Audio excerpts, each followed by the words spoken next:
бүгдний нэвтрүүлгийн хүргэе. Тэгэхээр энэ удаагийн бичлэгээр MTS review видеогоор хийхээр шийдлээ. Тэгээд анх YouTube хийж эхлэх үедээ л би ер нь MTS-ээ за нэг удаа хийндэ гэж бодоод юм яваад исэн. Тэгээд цуглуулад яваадсэн чинь нэг мэдсэн чинь нэлээ их болч тэгээд цаг нь ирсэн юм шиг байна. Хамгийн түрүүнд Drunk Elephant-ийн B Hydra Intensive Hydration гэдэг юм серум байна. Тэгэхээр энийг би серум дээрээ бол серумныхээ бичлэгэн дээр бол ярьсан байгаа шүү дээ. Тэгэхээр энэ бол цэвэр hydration өгөхтэй чийгшүүлэх серум байгаа л та. Тэгээд найрлагандаа болохоор pineapple ceramide pro vitamin 5 орсон байгаа л та. Тэгэхээр ceramide бол тий арсны нөгөө зузаан бат бих нөгөө ханыг бий болгох одоо зорилготой шүү дээ. Тэгэхээр pro vitamin B5 нь болохоор ер нь anti aging зорилгоор бол энэ серумд орсон байгаа. Тэгэхээр Drunk Elephant-ийн хувьд бол нөгөө бусад серумнууд байдаг шүү дээ. Active ingredients-тэй тий vitamin C-тэй одоо C-firma ч юм уу тий эсвэл нөгөө glycolic lactic acid-тэй нэг ягаан тагтай серум мэддэг тэр байна.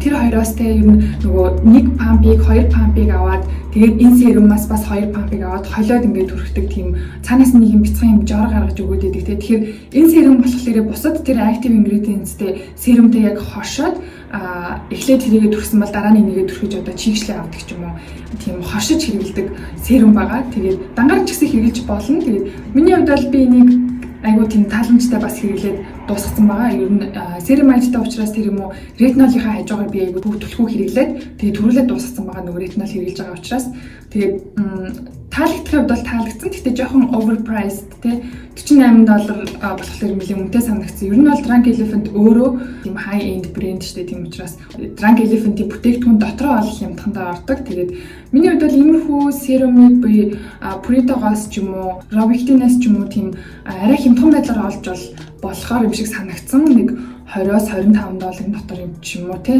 За өмнөөс нь болоод гэх юм уу 5 оноос 4 оноо өгмөр байна. Дараагийн бүтээгдэхүүн Neogen Dermalogy Real Fresh Foam Green Tea гэдэг. Энэ цэвэрлэгч бол маш алдартай тий. Soko Glam дээр өнгөөрөө зарагддаг. Oatmeal-тэй байдаг лөө. Cereal-тэй гэдэг бор өнгөтэй тий.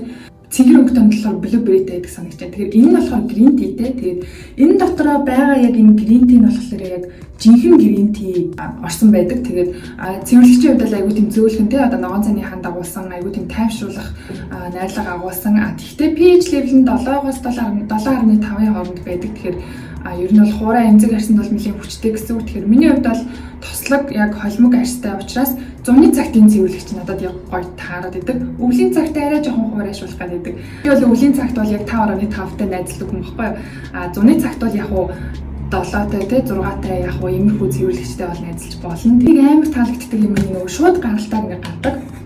Ингээд нүүрэн дээрээ аваад тэгж хөөсрүүлэхээс илүү шууд юм хөөс аваад нүүрэн дээрээ түрхээд угаахад илүү одоо арсны асуудал одоо багтаа байх учраас ийм цэвэрлэгчүүд бол гарч эхэлсэн байгаа шүү дээ. Тэгэхээр ер нь бол тийм жирийн цэвэрлэгч хэрэглэдэг байсан ч гэсэн заавал ингэж хөөсөрснийхэн дараа хөөсөө нүүрэндээ түрхэж хийлж байгаарай. 3-аас 4 онооны хооронд л байхаа ер нь нэлээд жоохон pH level жоохон өндөртэй болохоор. За дараагийн бүтээгдэхүүн Clavo-гийн Pure Pearl Station Micro Cleansing Water гэдэг. Тэгэхээр энэ цэвэрлэгч бол миний бүр хамгийн дуртай цэвэрлэгч ус гэдгийг бол манай группийн охтод бол угаасаа мэдж байгаа байх. Clavo-гийн Cleansing Water-ыг би бүр дандаа ингээд хэрэг хэрэглээрээ гэдэг айгуу тэгдэг. Цэвэрлэгч уснууд ч тийм ингээд сэгсэрмүүд чинь амар хөөсөрчдөг шүү дээ нэг юм самтаа ус юм шиг тийм. Тэгэхээр энэ бол тийм амар хөөсрөөд байдаггүй. Бараг нэг юм бараг тонер шиг гэдэг. Мэдээж хөөсрөхийн хувьд бол хөөсөн. Гэхдээ арай бага хөөсөрдөг. Хамгийн гол нь өндөр барагтай нэг тийм үнэртэй байхгүй. Өөлөх юм гэвэл жоохон грамм багтай байдаг. Тэгээ 250 грамм тэгэхээр жоохон багтай. Гэтэ нэлийн удаан хэрэглэдэг 4-5 сар бол хэрэгждэг хаа. Мейкап бас айгуу сайн алга. Грамм багтай учраас би 4 оноо өглөө. Бусдаар бол чанарын хувьд тэгээ арчхын хувьд бол үнэхээр best. Crave Beauty-гийн The Beach гэх нарны тос. Тэгэхээр энэ тосыг би чинь нарны тосныхоо бичлэг дээр ярьжсэн шүү дээ. Тэгэхээр тэр үед хэрэгжилж байгаа дуусгаад тэгээд орхисон байна. Энэ бол тэр чигтээ ингээд antioxidant day fluid гэдэг угаасаа нэрлэлсэн байгаа юм л та.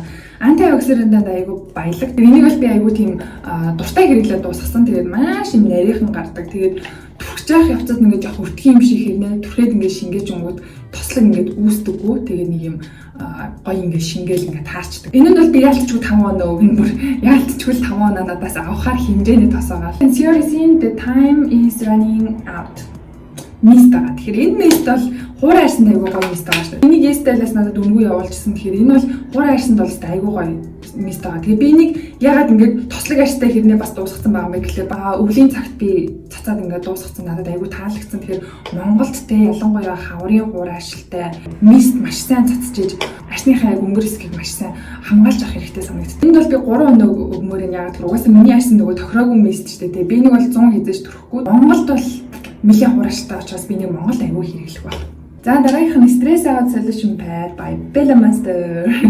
Bella Monster бол миний бүр амар гоё дуртай брэндүүдийн нэг байгаа шүү дээ. Underrated гэдэг шүү дээ тий. Нортмал хэрнээ айгүй тийм гоё бүтээгдэхүүнүүдтэй. Team брэнд ч юм бол тий Purito байна, Bella Monster байна, Rovetin байна, Clau байна тий. Юусе тийм дэлхийд даяар нэг тэгж алтшаагүй хэрнээ айгүй гоё бүтээгдэхүүнүүдтэй. Тэгэхээр энэ болохоор бүх төрлийн арсан төр зориулагдсан байна. Найрлагын гэх юм бол carrot seed oil айгүй тийм тайвшруулах найрлага ингээд гарсан байгаа. Энийг яг би хэрэглээд дууссан одоо яг туршлагаас гэх юм бол тий падаа аваад арчаад тий арчсны дараа арсны ингээд тийм мэдрэмжтэй филинг айгүй гоё. Нэг юм тослог хуурайн балансыг нь яг ингээд бариад өгчт юм шиг санагдсан. Яа тэгэхээр би амар тослог арстай тий. Ялангуяа тий замаар амар тослог арстай.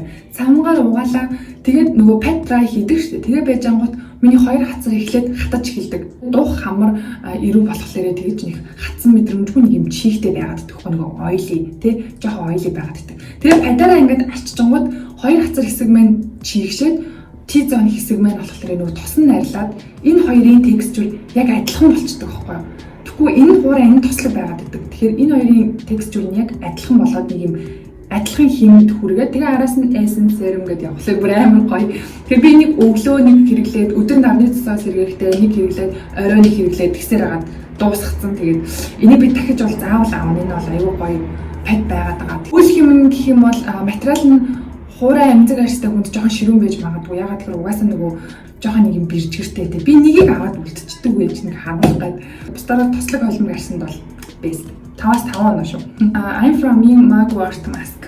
Энэ Mugwort mask-ны хувьд гэх юм бол ер нь цэвэр яг гол найрлага нь бол Mugwort байгаа. Тэгэхээр Mugwort гэдэг ургамлыг би өөрөө барьж үзээд үнэлж ерөөсөө үзээгүй. Нэлээд тийм хүчтэй ургамал юм шиг байгаа. Тэгэхээр угаасны дараа арьс нэлээд ингээд юм цэвэрлэгдсэн. Тэгсэн хэрнээ чихтэй нэг мэдрэмж байдаг штэ нэг юм детоксизм юм шиг тийм мэдрэмж бол өгдөг байгаа. Тэгэхээр ардаас нь би том савтаагаар нь авах уу гэвэл бараг үгүй. Яагаад тэгэхээр амар хурц үнэртэй байгаад гэдэг. Нөгөө үнэр нь эмзэг хүний хэлхүү. Магадгүй энэ маск маань өөрөө тийм цэвэр байгалийн гаралтай боловч нэлээд тийм хурц үнэртэй байгаад гэдэг. Нөгөө 5-10 минут болоод угаах хэрэгтэй шүү дээ. Тэгэхээр би энийг бол нэг 5 минут тавьчаал тэгээл заа гэл угаачдаг. Ягаад тэгэхээр үнэрэнд нь би ингээд нөгөө тутам ухаарах гэж байгаа юм шиг нөгөө 5-3 оноо өгмөрөө. HC-ийн Natural Perfection Fresh Sunstick гэх. Тэгэхээр Sunstick-ийн хувьд гэх юм бол нөгөө нарны цэцэл сэргээхэд айгүй хэрэгтэй гэдэг энийг би өмнөх хэсгэн дээр гаргасан байгаа шүү дээ. Энэ HC-ийн Sunstick-ийн хувьд гэх юм бол энэ нөгөө нэг шинжлэгдсэн савлгаан байгаа л да. Энийн өмнөх нь болохоор ийм цагаан өнгөтэй энэ тос нь ийм бор өнгөтэй, тунгалаг өнгөтэй тос байсан. Тэгээ тэр нь болохоор нэлээд oily мэдрэмж төрүүлдэг. Учраас хүмүүс ингээд айгүй комплейн гаргаад энэ тос ч уг нь их гоё юм а даанч маш их тослог үүсгээд байна. Шинжилж болохгүй мө гэсээр хагаад тэгээд ийм арай өөр формулагийг нь өөрчлөөд арай өөр болгоод ийм цагаан болгоод тэгээд пакэжний хувьд ч гэсэн жоохон томруулаад ингээд гаргасан байгаа л да. Тэгэхээр энэ бол миний хувьд бол маш дуртай таалагддаг тоснуудын нэг. Түрхлээ нэг юм нарны тос төрсний дараа тэгээ нэг юм кул даун хийх ёстой бол кул даун хийгээд эсвэл тэ толиулах ёстой бол толиулгаад эсвэл тэнтэй санскринийх юм бол тэ өөд сэв дараад нэг юм нарны тос төрсний дараа нэг юм хариу үйлдэл гардаг шүү дээ. Тэгэхээр энэ тоснос бол хариу үйлдэл юусаа гардаггүй түрхлээ юу ч түрхээгүй юм шиг. Тэгэхээр магадгүй тэр юу ч түрхээгүй юм шиг мэдрэмж надад жоохон нарны тос дутуу түрхсэн юм шиг санагддаг гэж магадгүй юм нөгөө дандаа платин түрхсээр байгаа л дээ. Тэгэхээр жоохон тэгээ цөөхөн степ хийдэг нарны тосоо юу ч түрхээгүй юм шиг маш гоё хөнгөн байлгах дуртай хүмүүст бол энэ бол яалтчгүй бүр таалагдана. Үнэхээр таалагдана. Тэгээ 5 оноос би 4 оноо өгмөрөө яагаад тэгэхээр энэ хараа ингээд бүх сайнстыг ингээд тийм үг юм мэдгүй байна. Ингээд явсараа дууссан чинь дотроо ингээд үлдсэн нэг уруулын бодог шиг. Тэгэхээр би бол тэгээ бүр ингээд дээш нь гэж гаргаж ирээд бүгдийг түрхэж дуусган байгаа байхгүй. Тэгэхээр энэ дотроо ингээд үлдсэн. Энийг одоо яаж яах би одоо хэсэг ингэж байгаа үзэн ингэж жоохон түрхэж байгаа. Тэгээд тэгсэн болоо за болигээд ингээд орхисон байгаа дуусгаад. За сүүлийн бүтээгдэхүүн I'm from Rice mask байна. гүлийдэл нь угаагаад цэвэрлээд, савын цэвэрлээд ингээд тавьсан байна. Тэгэхээр энэ бол дотроо яг байгалийн 4.1% одоо райстэй дотроо угаасаа ингээд райс ингээд мэдрэгддэг. Гэхдээ ингээд нэг жижигэлцэн юм шиг ингээд блендерт хийсэн юм шиг райснууд байгаад байдаг. Тэгэхээр энэ бол яалтчгүй хуран арьсан зориулсан маск шүү. Тослог холимог арьсанд бол надад тэ жоохон heavy санагдах гэдэг. Тэгэхээр миний битэй өвөл бас хэрэглээд дуусгасан байгаа. Өвөл бол тэ надад иймэрхүү чигшүүлэх маск, ялангуяа энэ райс маск, нөгөө honey маск байна, ginseng маск байна тий. Тэднийг бол би өвөл ингээд хэрэглээд айгүй энэ түлхүүр хэрэглэдэг. Зун бол би аль болох жоохон clay маск тавьдаг. Clay мод тийм жоохон тийм цэвэрлэх маскнууд би хэрэглэдэг байгаа. Тэгэхээр энэний биний юм дургуу те та нар угаасаа миний бичлэгийг өмнөх бичлэгүүдийг үзсэн хүмүүс мэдж байгаа бах те. Доторх будааных нь ширхэг нь амар хурц бүр ингээд арьс ингээд зүсгэж байгаа юм шиг те. Тэгэхээр би нэг түрхчээд нөө райснуудыг ингэж хуулж аваад эсвэл угаахтаа маш ингээд зөвлөе ингээд бүр авчдаг байгаа. Би юусаа арьсан дээр тэгж үрдэггүй 5-аас би 3 хоног өгмөрөө. За тэгээ бичлэгнийхээ төгсгөл одоо одооноос эхлээд тэ бичлэг болгоныхоо төгсгөл YouTube-ийнхээ одоо комментуудаас нэрийг сонгоод одоо хариулж хараа тогтолцсон байгаа. Тэгээ манай нөхрийн санал болгосноор нэг охины коммент байсан л да. Хацрын улаалтыг яаж арилгах вэ? Тэгээ хацрын улааныг юу яах вэ? Лазерт оруул зүгээр үү? Лазерт оруул яах бол ямар бүтээгдэхүүн хэрэглээд улаанаа арилгах вэ? Юунаас үүсдэг вэ гэсэн асуултыг асуусан байсан. Тэгэхээр хамгийн түрүүнд надад итгээд надаас одоо асуулт асуугаад коммент бичсэн чамд маш их баярлалаа. Тэгээд хацрын улаалт бол тэгээ төрөлхийнч байж болно, олдмолч байж болно. Тэгээ өөрөөр хэлбэл одоо rosacea гэж бас ярьдаг. Тэгэхээр төрөлхийн хэрвээ хацрын улаалттай тий одоо генээс болсон эсвэл багадаа маш их халуун хүрдэн орчинд одоо өсөөд тий хацрынхаа одоо нөгөө судсуудыг одоо гэмтээсэн тий ийм арьстай охтууд ах юм бол аль болох тайвшруулах ширүүн скраб үрээд тий юусаа болохгүй. Тэгэхээр миний хувьд бол лазерыг бол хацрын улаалтанд ч бай, сив нөсөө толгонд ч бай жоохон айдаг. Би өөрөө яг орох уу гэх юм бол би жоохон айдаг. Дараа нь тий ямар нэгэн асуудал үүсчихвээ дээ. Арай ээж гоё болгож байсан арьсаа тэгээ муухай болгочихгүй дээ гэж айгуу санаа зовдөг учраас би ялангуяа хацрын улаалтанд бол лазерыг бол би үнэхээр хийж мэдэхгүй байна. Яг мэрэгчлийн хүнээс нь асуусан дээр ах гэж бодож байна. Дээгтгүүний хувьд гэх юм бол маш зөөлөн цэвэрлэгээ хийдэг байх хэрэгтэй. Найлагын хувьд гэх юм бол тий алкогол, парабен, фрагранс айлуулах агуулгаагүй, бензол пероксид агуулгаагүй тий зөөлөн бүтээгдэхүүнүүд хэрэглэж авах хэрэгтэй. Үүнд бол яалтчгүй цэвэрлэгч ус орон тий хүн шингээгээд ингээд арчхад маш гоё юм зөөлөн. Хацар улаажна гэдэг чинь өөрөө чинь арьс нэлээ нингэн байгаад байгаа. Тэгээд ямар нэгэн бүтээгдэхүүн төрөхлөө тэрэнд тэгээд хариу үйлдэл үзүүлээд хашлаад тий active ingredients сонирхож магадгүй тий AHA, BHA, vitamin C, retinol, niacinamide гэдгийг сонирхож байгаа бол тэдний бүгднийг авах шаардлагагүй.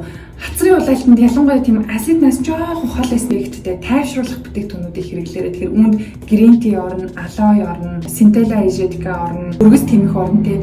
Иймэрхүү тийм сүрийн эффекттэй тий тайвшруулах найрлагатай маск, тос одоо юу гэдгийг маш сайн гэж тавиад тий гэрийн аргаар ч гэсэн хийж болно шүү дээ. Өргөс тэмхийг нарийнхан зүсж агаад нүүрэн дээрээ тавиад тий тайвшруулах мөн тийм одоо арсныхаа температурыг доош нь болгох тий кул даун хийх бүтээгдэхүүнүүдийг хэрэглэж заашаараа тэгээд хамгийн сүүлд нь гэх юм бол мэдээж нарны хамгаалалт тий нарны хамгаалтыг угаасаа хизээч мартаж болохгүй. Нарны хамгаалалт муутай наранд гарлаа тий нөгөө улаан арс чинь улам улаантай, улам их хална, улам их одоо эмзэгшин тий тийм учраас нарны хамгаалтыг маш сайн түрхээд ганцхан нарны тоснд мэдээж найдаж болохгүй, малгай өмсч болно, шөхөр барьж болно, шил зүүж болно. Ер нь бол ингээд тоноглох хэрэгтэй. За тэгээд анхаарлаа хандуулсанд баярлалаа. Энэ хүрээд өндөрлөе. Тэгээд дараагийн бичлэгтэр одоо гаргатын асуултыг асуумаар байгаа бол энэ бичлэгийн доор одоо коммент бичээд асуугаарай. Ингээд дараагийн шинэхэн сэдвтэй шинэхэн бичлэгээр уулзлаа. Баярлалаа.